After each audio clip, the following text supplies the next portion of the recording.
Você tem uma versão para o trabalho, uma versão para a família, uma versão para os amigos. E em algum momento você parou de saber qual delas é você, ou se ainda existe um você que não é uma versão de outra coisa. Essa sensação não é crise de identidade. É o resultado previsível de anos usando máscaras tão bem construídas que você esqueceu que as colocou. Pensa numa situação específica. Você está numa reunião de trabalho, tom de voz calibrado, escolhendo cada palavra, monitorando a reação de cada pessoa na sala. Aí você sai e liga para a mãe. Tom completamente diferente, ritmo diferente.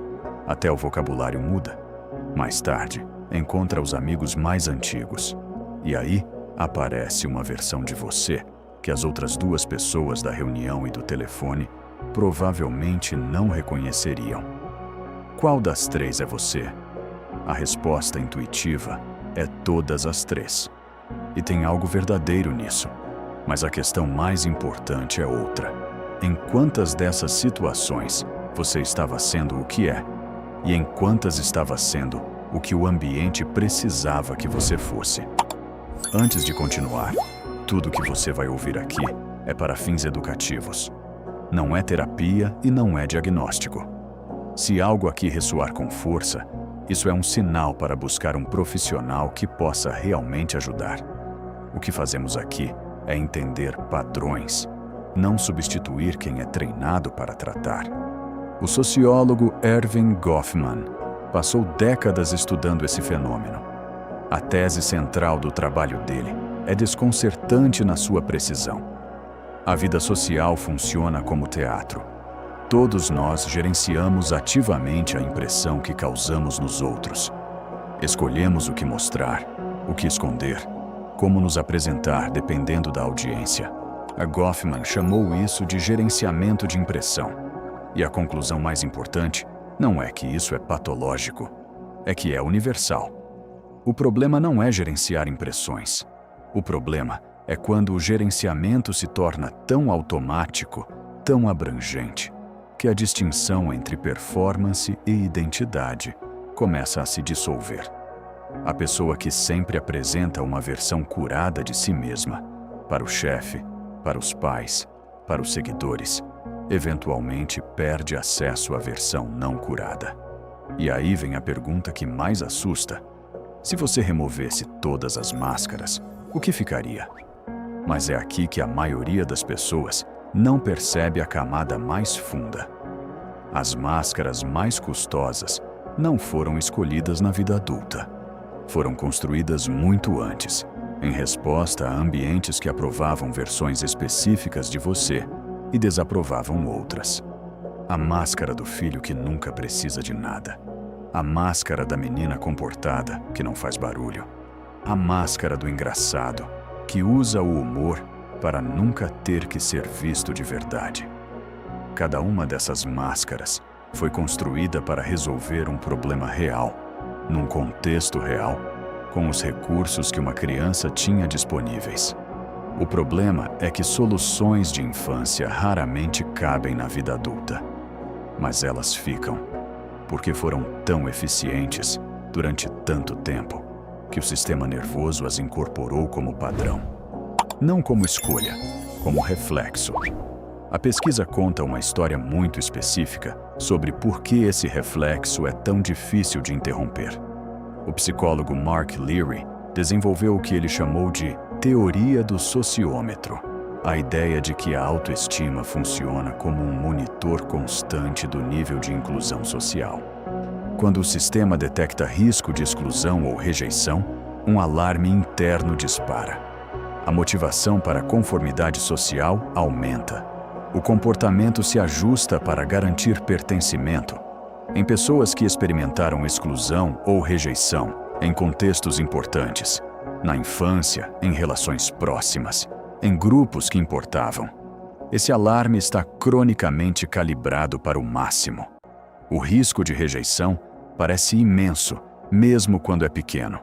E a resposta é construir máscaras mais elaboradas, mais completas, mais impermeáveis. Esse padrão soa familiar? Agora, essa é a parte que muda tudo. Pesquisadores James Gross e Robert Levinson documentaram o que acontece no corpo quando a gente suprime ativamente a expressão emocional, que é o que a manutenção de uma máscara exige. Os resultados são contraintuitivos e custosos. Quando você suprime o que está sentindo para manter a performance social, a ativação fisiológica no seu sistema nervoso aumenta, o coração acelera, o nível de estresse sobe. Você está trabalhando mais, muito mais, do que a outra pessoa percebe.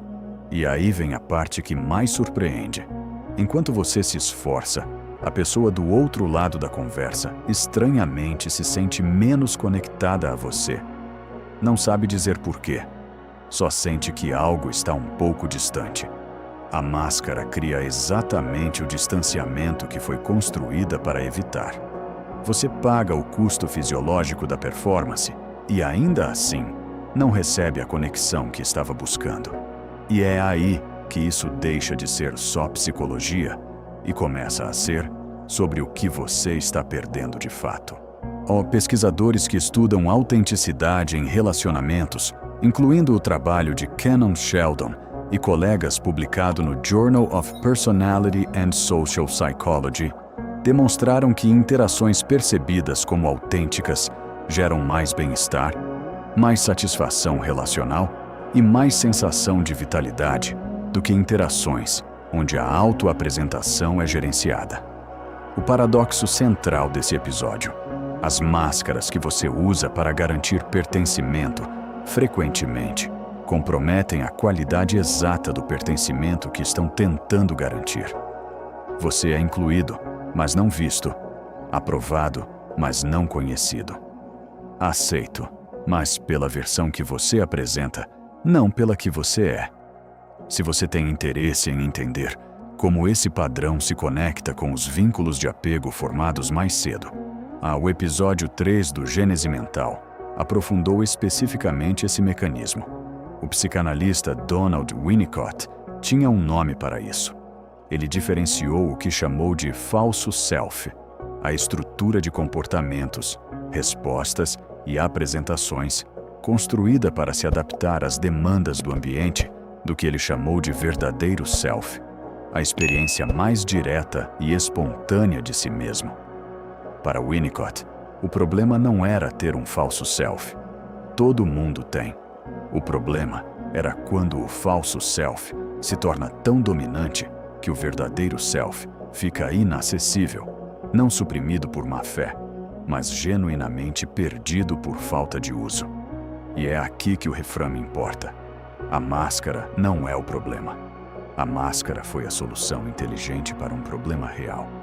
A pergunta que vale a pena fazer agora é outra. O problema para o qual ela foi construída ainda existe? O ambiente que exigiu essa versão de você ainda é o ambiente onde você vive? E se não é mais, você ainda quer pagar esse custo todo dia?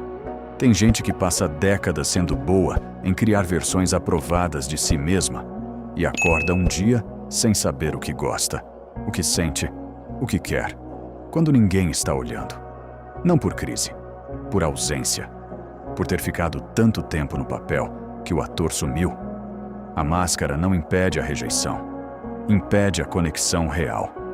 E a ironia mais cara é essa: as pessoas que mais trabalham para ser aceitas são frequentemente as que se sentem menos vistas.